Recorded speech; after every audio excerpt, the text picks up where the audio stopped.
നമസ്കാരം. Raf talk ഫുട്ബോളിലേക്ക് അവർക്കും സ്വാഗതം. Big surprise.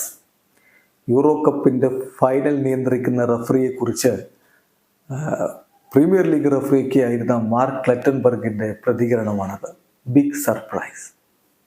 യൂറോ കപ്പിന്റെ ഫൈനൽ നിയന്ത്രിക്കാൻ ഇപ്പോൾ യുവേഫ അപ്പോയിന്റ് ചെയ്തിരിക്കുന്നത് ഫ്രാങ്കോയിസ് ലെറ്റക്സിയറെയാണ്. അദ്ദേഹമായിരിക്കും സ്പെയിൻ വേഴ്സസ് ഇംഗ്ലണ്ട് ഫൈനൽ മത്സരം നിയന്ത്രിക്കുക. സോ ഒഫീഷ്യലിന് അപ്പോയിന്റ് ചെയ്തതുമായി ബന്ധപ്പെട്ടുകൊണ്ട് ഡെയിലി മെയിലിൽ ക്ലെറ്റൻബർഗ് എഴുതിയിട്ടുള്ള ലേഖനത്തിലാണ് വലിയ അത്ഭുതം അദ്ദേഹം പ്രകടിപ്പിക്കുന്നത്. അദ്ദേഹം പറയുന്നു, തീർച്ചയായിട്ടും യുവേഫയുടെ ഈ ഒരു ചോയ്സ്, ഫ്രാങ്കോയിസ് ലെറ്റക്സിയറെ സൺഡേയിലെ ഫൈനലിന് റഫറിയാക്കി തിരഞ്ഞെടുത്ത ഈ ഒരു ചോയ്സ് തീർച്ചയായിട്ടും ബിഗ് സർപ്രൈസ് തന്നെയാണ്.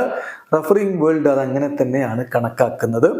ഫ്രാൻസിൽ പോലും അങ്ങനെയായിരിക്കും കണക്ക്. കാരണം ഫ്രാൻസിലെ ടോപ്പ് റഫറി ആയിട്ട് പോലും ലെറ്റക്സിയറെ കണക്കാക്കുന്നില്ല. അങ്ങനെയുള്ള ഒരാളെ ഫൈനൽ നിയന്ത്രിക്കാൻ ഏൽപ്പിച്ചിരിക്കുന്നു എന്നുള്ളത് ബിഗ് സർപ്രൈസ് തന്നെയാണ്. അവിടുത്തെ ബെസ്റ്റ് റഫറി എന്ന് പറയുന്നത് ക്ലെമന്റ് ടൗപ്പിനാണ്. പക്ഷേ ഈ യൂറോ കപ്പിൽ അദ്ദേഹത്തിന്റെ പ്രകടനം അത്ര മികച്ചതായിരുന്നു എന്ന സംശയമുണ്ട്. ഇപ്പം യൂറോപ്പ ലീഗും ചാമ്പ്യൻസ് ലീഗും ഒക്കെ അതിന്റെ ഫൈനലുകളൊക്കെ നിയന്ത്രിച്ചിട്ടുള്ള ഒരു CV ആണ് ടെർപ്പിനുള്ളത്. എന്നാൽ ലെറ്റക്സിയറുടെ കാര്യം അങ്ങനെയല്ല. ഒരുപക്ഷെ ടെർപ്പിനെ ഒഴിവാക്കാനുള്ള കാരണം യൂറോ 2024 ഓപ്പണറിൽ സ്കോട്ട്ലൻഡ് വേഴ്സസ് ജർമ്മനി മത്സരത്തിലൊക്കെയുള്ള അദ്ദേഹത്തിന്റെ എറർ കാരണമായിരിക്കും. അതുകൊണ്ടായിരിക്കണം ഫൈനലിലേക്ക് പരിഗണിക്കാതെ പോയത്. തീർച്ചയായിട്ടും ഈ ഫൈനലിന് ഇംഗ്ലീഷ് റഫറിമാരെയോ സ്പാനിഷ് റഫറിമാരെയോ ഉൾപ്പെടുത്താൻ പറ്റില്ല. കാരണം അവിടുത്തെ ടീമുകളാണല്ലോ കളിക്കുന്നത്. എന്നാൽ ഇറ്റാലിയൻ റഫറി ഡാനിയലെ ഒർസാറ്റോയെ വേണമെങ്കിൽ ഫൈനൽ ഏൽപ്പിക്കാമായിരുന്നു.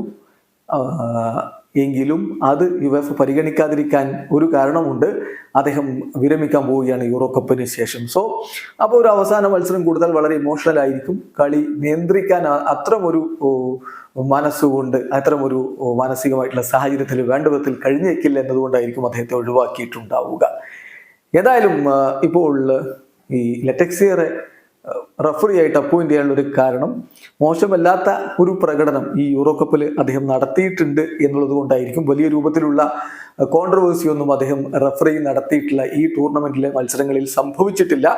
മാത്രമല്ല അദ്ദേഹത്തിന്റെ ഒരു വലിയ റഫറി അനുഭവം എന്ന് പറയാവുന്ന 2023 സൂപ്പർ കപ്പാണ്. മാഞ്ചസ്റ്റർ സിറ്റിയും സെവിയയും തമ്മിൽ നടന്ന.